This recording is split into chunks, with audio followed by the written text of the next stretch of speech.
Hello lovely, thanks for joining in my kitchen today. I'm making a recipe for you. Of course, it's Thursday with Annette and I'm making a recipe that's in book 6, the big book, that also has the 28-day masterclass for weight loss.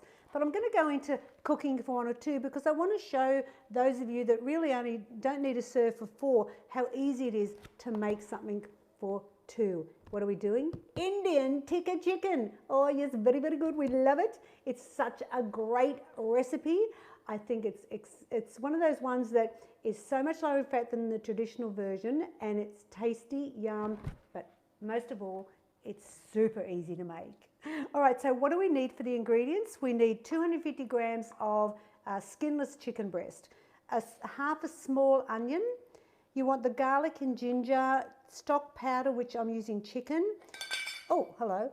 I've got some coriander. Now, if you're not a fan of coriander, because I think you're either in or you're out with coriander, I'd probably swap it for parsley. You could do basil. I'm just not sure whether it's a bit too strong, but that's just an option for you if you don't. But I love coriander in Indian food. I've got the secret ingredient, which is the tikka paste. Now that's what will make this zing and come alive. I've got evaporated milk, I've got coconut essence, I'm going to use the no added salt chopped tomatoes, some corn flour, and I've got my rice bran cooking spray.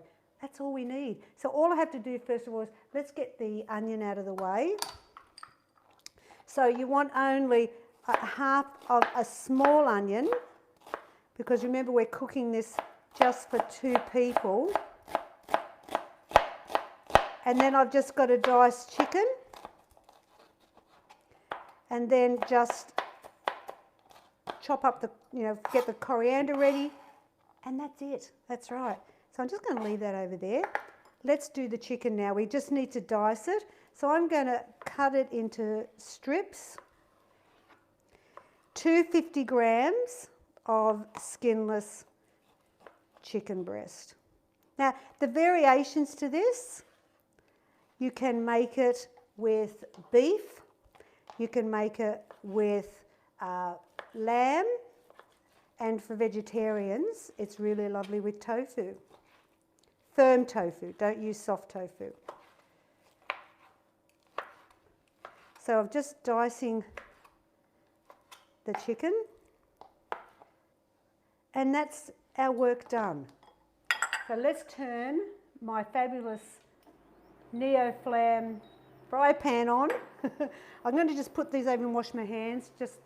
I will still have to use the chicken anyway, but that's all right. So what we're going to do first is we're going to spray our pan with, this is the brand that they recommend, is the rice bran spray, because it's really good to use that on good quality non-stick pans. And we're going to put in half a teaspoon of ginger and garlic. Now, of course, you can use fresh if you want, but you know me, I like it easy. So in goes the diced chicken. Remember, this is just for 2 people. And what I love about doing this for me and Billy, for example, is it's quicker to prepare it. Because instead of the traditional recipe is 500 grams. So it's a lot more time spent chopping, and also the cost. And if you're like me and you don't want to have a freezer full of, leftovers, let me just wash my hands. Love having my soapy sink. That's one of my things that as soon as I start to cook, that soapy sink gets ready, because I want to be able to wash as I go normally, but also to wash your hands. All right, so we're going to just infuse that garlic and ginger into the chicken. Just cook that for a couple of minutes. Now, I like serving this with basmati rice. Now, the reason I always say basmati rice is because it's a lower GI. So that's important, especially for people with diabetes. And so this, for example, would not be a recipe that I would recommend for people with diabetes or anyone that has a high cholesterol, because it's so high in fat if you went to the Indian store or the takeaway or whatever it is, because they would use for this, and I'll tell you as we go. They would use thigh chicken, the thigh, which is the darker meat because it's cheaper, and they would include the skin in that. They don't like to waste anything. So they would have also put in probably a tablespoon or two of oil or ghee, which is their butter, to fry it off. In goes my onion. So straight up you can see where I've changed it to bring it down to a much more healthier way of cooking. So we've done that. Bring this all over. Oh, actually I want to do I'll bring that back. I'm going to I'll get the lemon. I'll get my little lemon chopping board, because I'll show you a quick way to do the coriander in a minute. All right. Now I'm going to put in 2 tablespoons, which remember it's the 15 ml. Sorry, get that one. 2 tablespoons of tikka paste. Here we go. And just cook that off with the chicken. And this is what gives it the authentic flavours. Now in India they would have been grinding spices and making it up themselves as a paste, which would take hours. So thank you for the jarred version. I really appreciate it. All right, now put in a teaspoon of the chicken stock powder. No, half a teaspoon, sorry. That's right, it's a half the recipe. Isn't that funny? I'm so used to making the full batch. Half a teaspoon. And we're going to do 3/4 of a can. Oh, okay. Let's do this. Don't you just love it, live television? I know, Bill, he's saying, watch your fingers. Okay, you do it, Dale. He's going to be more cleverer than me. I'm going to open this up. I'm going to measure 3/4 of a cup of the evaporated milk. And what will make this really magical is the coconut essence. So that becomes like coconut cream my way. So you want half a teaspoon.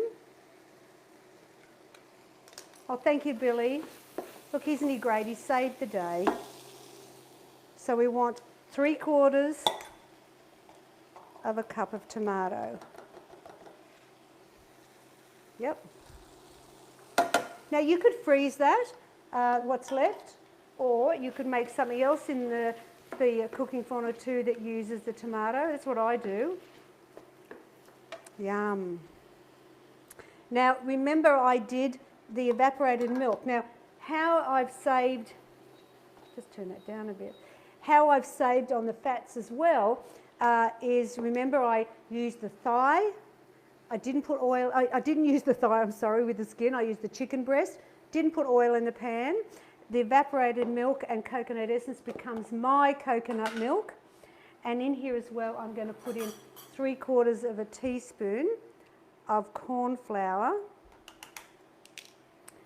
So you can see this is where I'm really saving so much on the fat.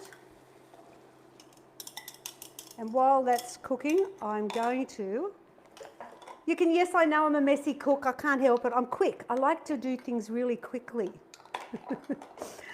Let's measure and do this coriander. Let's stir this. Yum! Oh my gosh, if you've never made this, please give it a go. It's so tasty. And that's what I love about, you know, my low-fat recipes. A lot of times when I used to try and make other people's low-fat recipes, I was left wanting because basically they were just bland. Okay, we want 1/4 of a cup of coriander.